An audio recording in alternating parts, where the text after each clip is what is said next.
Oh man, I wonder what could be in here. Let's find out. All right, guys, as you can see, new motor came today. Man, I'm so happy I can't even express it, but shout out to David Walls Racing over on Instagram. He got me together with the engine build program with the new setup. So as you can see, just by looking at the cams, I had everything rim finished. So pretty much all the internals and the WR transmission that I'm running in this newer setup. So out of excitement, I actually unpackaged this thing because this is what it was shipped in. This cooler right here. It's actually a pretty good idea.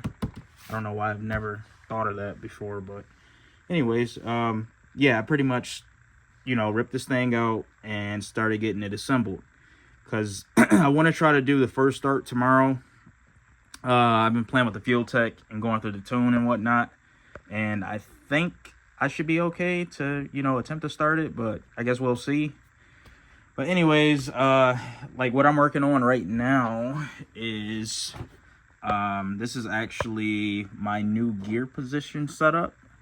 So, if you guys watched my video back in the summer, I pretty much salvaged a gear position sensor off of a Yamaha R1.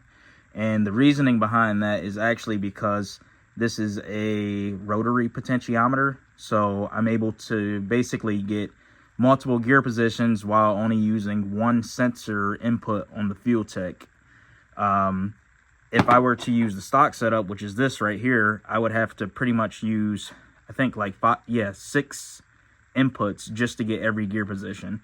So you can see all of these little pads right here represent a different gear position on this little thing right there. Right there, and you can see that little nipple right there. So basically, as you shift gears, it's grounding out, either one of these pins, and whichever one you're on, that's pretty much what gear you're in. So, yeah, Yamaha R1 sensor, already tested it out. If you want to see that setup, you can go back in my video when I was first wiring the bike. But, yeah, so what I had to do is, and granted, I'm still working on this because I'm trying to figure out a good way to mount this to the bike and have basically like a little nipple that can rotate this little inner cup right here when I shift gears. So for the most part, I just took the stock sensor, kind of gutted it out a little bit till it was like concave. And then this, I actually plan on plastic welding to this sensor right here. I know this kind of looks like crap right now, but I gotta clean it up. First thing I had to do was cut the wings off of the R1 sensor, and then I think I'm going to try to plastic weld this so it's one piece. And I'll actually probably have to come back to this because I got to figure out what I'm going to do to drive the inside of this. But yeah, I'll come back to this. And this was pretty much the end result of that sensor that I showed you guys last night. So I just used some of this plastic weld stuff, which is amazing. I'm surprised I haven't found out about this stuff sooner. And the even better part is it dries up black, so it makes everything look OEM. But it actually ended up working out pretty good. I think I still do have to make a slight modification of this, but that'll be something down the line. And then as far as the turbo goes, oh yeah, you guys see it. Good Billy Hemi head. Anyways, yeah, as far as the turbo, for you guys that are curious, I'm actually running a GT35 Billet Maven Performance turbo mount. So the cool thing about this is it actually allows you to incorporate a brace for the turbo. So this bolts to the bottom where a typical turbo drain flange would bolt to, and then it has a threaded hole for you to thread in a ORB O-ring boss fitting, and then it has a counter bore on each side of the mount so you can weld some tube to. So on mine, I basically have two wings. These both bolt to the frame, so it actually supports the weight of the turbo, and it's not, you know, stressing this hot side pipe or anything. Even though this is some thick shit, so it could probably handle it, but I don't want to try that. Anyways, I'm running a 8AN fitting, and then it's a tight 90, like I said, so you can see that this tucks up pretty freaking well. So, yep, that's how that tucks up. So, good to go there. I just got to cut this hose to length, and then get this fitting seated on it, and then we should be good to go. I'm just more so focused on getting this thing started up. So, I'm going to pan over to outside. And then I'm going to throw this in the frame. All right, so I got the bike up on the stand now, and I think we're at the point to where we can pretty much throw the engine in now. So let me go in the house and grab it, and then I won't waste any time because I know you guys want to see this thing running under its own power just as much as I do. So let's get cranking. All right, guys. So I got the engine in. Man, I can't believe it's actually been this long since I actually seen a working engine between these frame rails. It's literally been a year, a little over a year. But yeah, everything looks great. As I said, everything, most of all the engine internals are polished, so they all have this same like rim isotopic finish as the camshafts. But yeah, so yeah, let me see, I got a couple engine mounting brackets I gotta throw on. Want to get all that stuff tightened up, and really just more so focusing on getting everything sealed up so I can you know, crank this thing over and not have oil like spew everywhere. So all right, guys, so as you can see, made some more progress. Everything engine mounting wise is torqued, so all that's good to go. But I will say that this day was just one event shy of completely turning my day upside down, and I'll show you why. So basically on this new setup, I'm running a dedicated engine oil pressure sensor just to see what type of oil pressure the bike is making. So originally I was going to tie into one of these back oil galley ports on the back of the head, and I picked up this is the oil pressure sensor, and then this is an adapter that I'm running on this because I think these bolts are like M6 by 1.0. So while I was tightening this in the back of the cylinder head, it decided to break off. Yeah.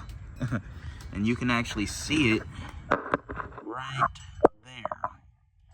Luckily I was able to, or luckily there was enough material sticking off of it to where I could get a pair of these dikes on it and, you know, unscrew it. But man, that would have been a complete day killer right there, because that is a direct that's a direct oil galley into the oiling system, so no oil pressure basically. But man, you want to talk about a pucker situation?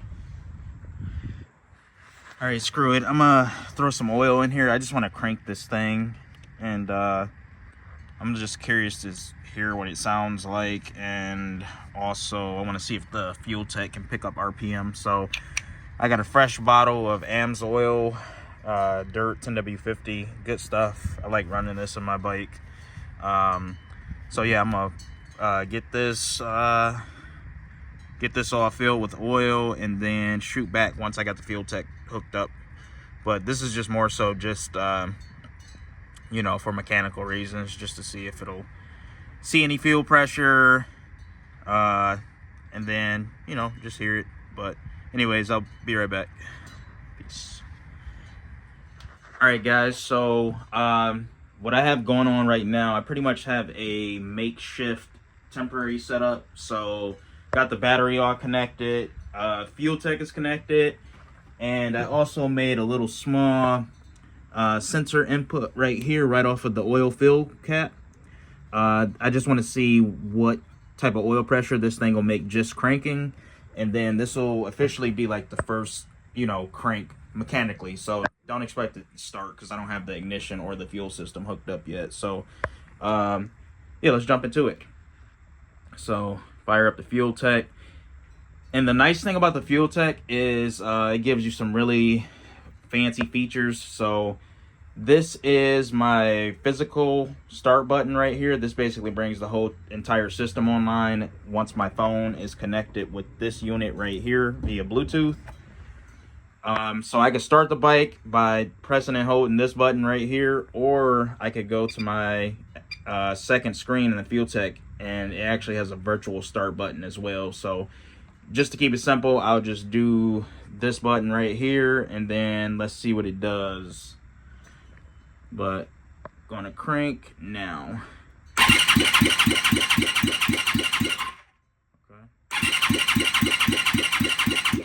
Okay, so like 10 psi just cranking.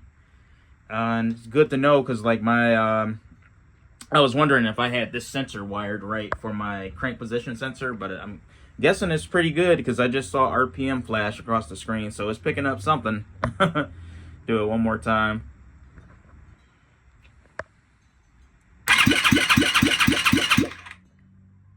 Show the screen one more time.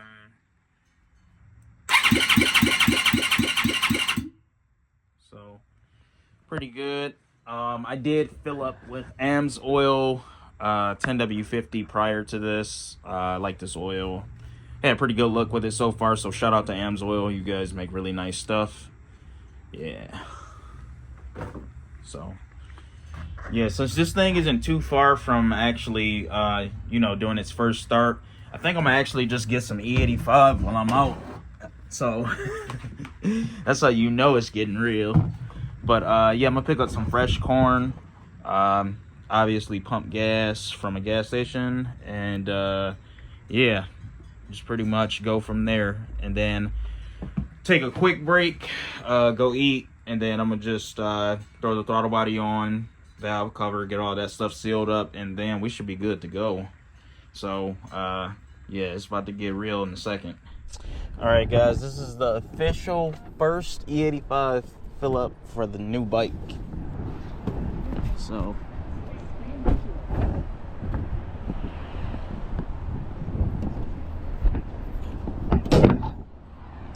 I don't never have this stuff planned out correctly.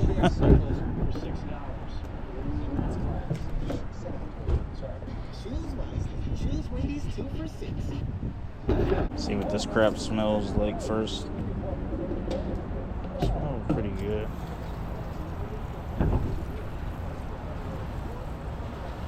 Can't believe it. This thing is actually about to be running again today. That's a lot of work went into it. But I think I'm gonna just do a half tank. Keep it simple because I'm already leery about getting E85 this early in the season because this stuff is usually like watered down, but I think that should be enough. Maybe get $10 worth. There we go. So all filled up. Go home, get the throttle body on, and the rest of the intake stuff, and pretty much go from there. All right, guys. So I'm inching closer and closer. I was able to get the valve cover on. That's all sealed up. Intake port is ready to go. I used great RTV on there. Really not a fan of the paper style gaskets. The gray RTV or black RTV, it usually, you know, fills up any imperfections if it's like any machining differences between flanges. So got that ready to go. Got the throttle body right here. It's the KTM 390 Duke throttle body for those interested. And I'm getting ready to throw that on now, and I am getting closer and closer. So I got a few more things to do after this. Obviously the plenum, turbo kit, and the fuel system. But that was kind of the point of mocking everything up on my test motor, so I didn't have to bump my head on a lot of stuff when it goes back together with the actual functional motor. So, I mean, for the most part, it's pretty straightforward. And I don't know, let's make it happen. Let's see. Just a shot of the dual injector setup. Drive-by-wire throttle body.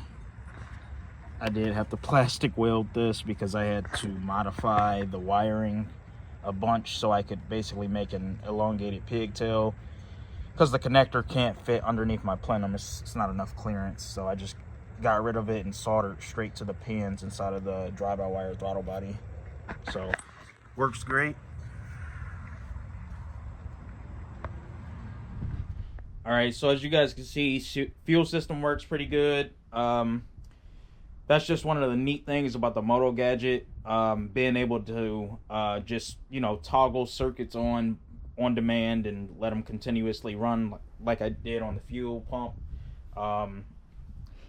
That stuff is pretty helpful, especially like when you're checking for like fuel leaks and stuff like that. But it looks like I'm pretty good. I don't see anything leaking. So what I'm going to do next is I'm actually going to get this plenum right here installed.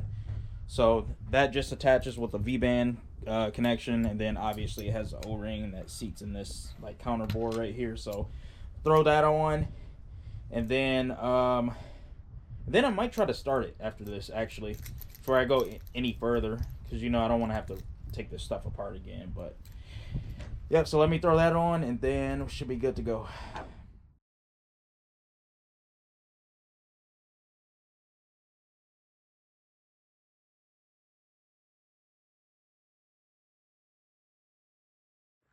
Alright, so I actually just got back from the store.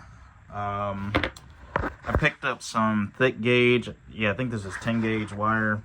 Because I noticed that I have a ground on my bike. Actually, multiple grounds. But I don't have a dedicated ground going specifically to the engine block. And I know sometimes that can be a little problematic. And it'll have you chasing your tail for like weird issues. Because earlier today, when I hooked up the fuel tech, you know, I put in just like an old spark plug that I had in this boot right here, while I had the other end connected to the coil, and I pretty much, I cranked the engine over, and I noticed that I really wasn't getting like a blue or a whitish spark, and I'm wondering if maybe since I didn't have a engine ground, or a dedicated engine ground, maybe it was giving me you know, that weak spark because of that. So I don't know. I'm just gonna eliminate it from, you know, that being a potential issue, and I'm gonna just run this straight to the battery and pretty much just go from there. But alright guys, so I just finished up that ground wire. You can see how that turned out. Oh man, he's trying to spank me. Anyways, yeah, this is the ground wire. Got it wrapped in Tessa tape, ring terminals on both ends, and that would basically just go to this little port right there. So let me get this installed, and then I'll try to crank it again.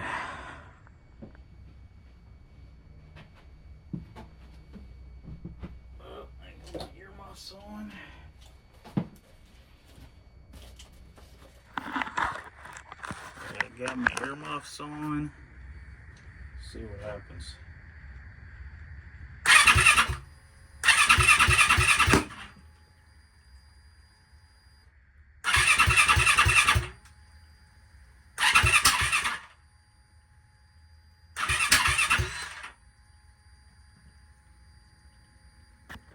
Something happened.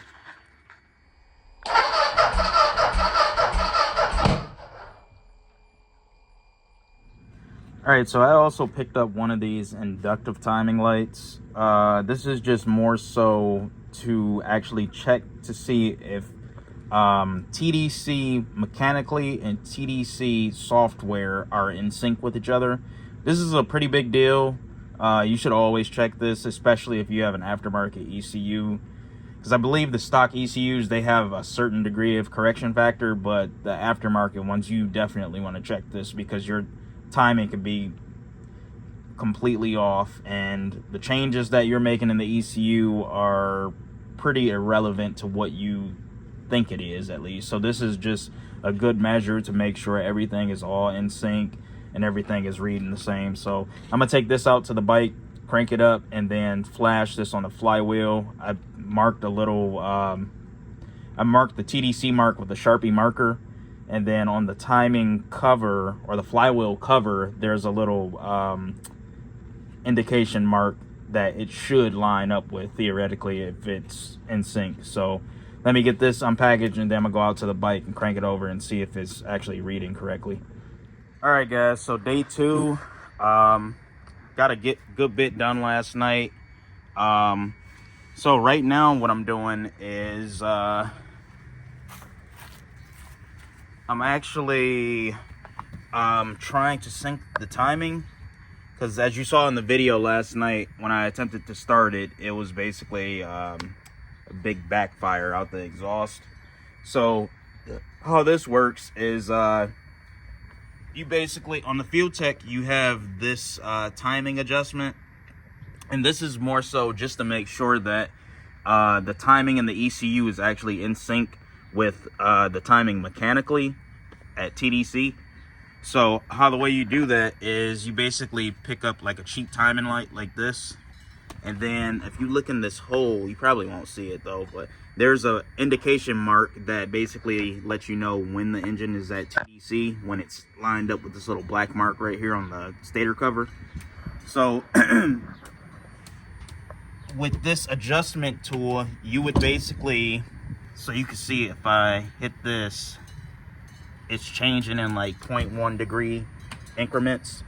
You basically adjust this while you're cranking the engine, or you can just, you know, adjust it and then crank the engine, and then while you crank the engine, you'll basically have like a little light shine from this timing light, and you should see the mark on the flywheel and this line up directly, and you can see how much adjustment you have here. So this is more so a trial and error thing, and this is pretty detrimental. So this is something that you definitely want to do, especially with the aftermarket ECU, because you know, the results can be catastrophic. So yeah, you definitely want to make sure this is something that is correct. So I'm gonna play with this for a little bit and then see if I can get everything you know, everything in sync, because the timing is definitely off, as you saw yesterday. So I'll play with this a little bit, and then yeah, see if we can attempt to start it again today. So all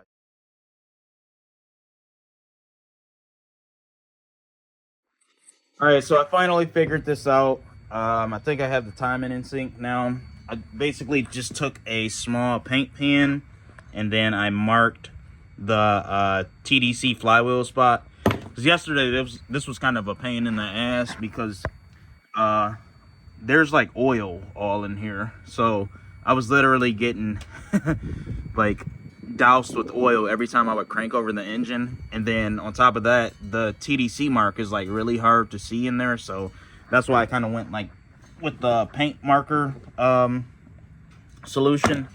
But it looks like the timing is 180 degrees, and with this you basically lock it at 0, and then you keep adjusting this timing right here to where the timing light is in sync with the mark on the flywheel.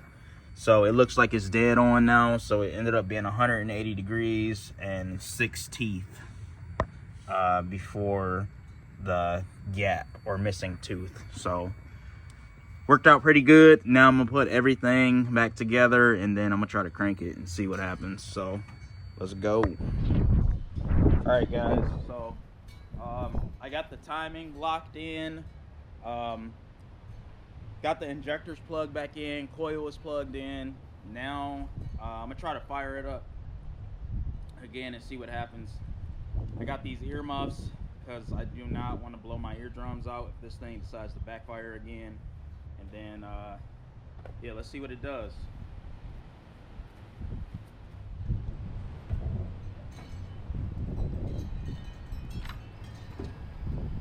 Fuel system priming.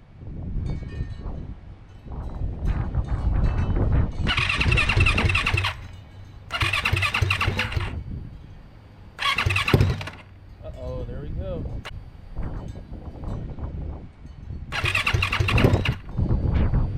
I like it want to start. Uh-oh.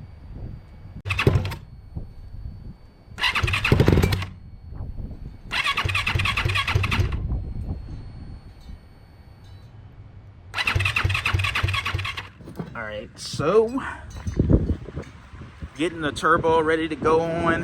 I actually did get this thing to stumble a little bit, but every time I tried to record a video, it literally did not want to start. But I do think I have the timing in check now, so I'm gonna get the turbo ready to go on, because I think part of the issue was probably because I didn't have this wideband O2 plugged in, so the fuel map is probably like all over the place. So and then plus it's insanely loud right now, because as you can see, it's just an open down pipe, so it's super loud. It sounds really healthy and strong though. So I'm gonna get the turbo on, get the rest of the drain line made, get this over to the oil feed, and then go from there. So give me a few.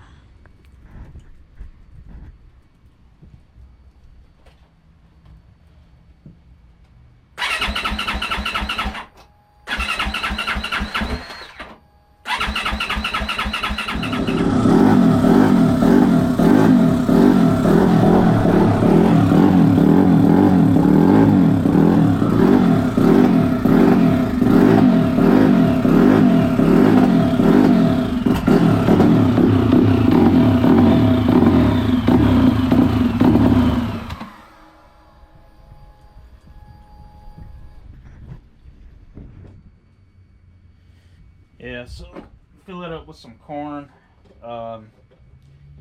Been slowly pulling fuel out of it because it has been milking my oil, and it's starting to get a little annoying because oil is not cheap. I'll just top this off a little bit.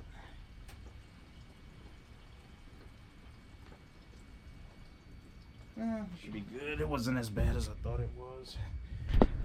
Well, anyways, as you guys can see, I've been pulling some fuel out of this area right here because has been running a little rich. Running about a 3-bar base. Let me actually reboot. Yeah, it's only like 45 psi. Got to go through these last couple of logs when it was running. Not that one. This one, it was running pretty good. Or that's relative. But anyways, yeah, I think I still got to pull out more fuel, but let's see.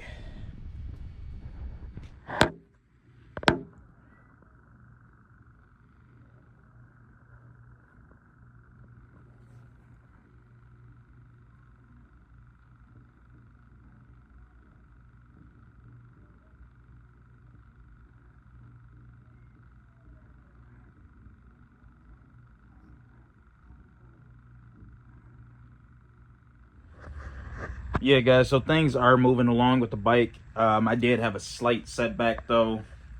Just to give you guys a little background, the water pump is the only thing that I did not replace on the engine from my last setup.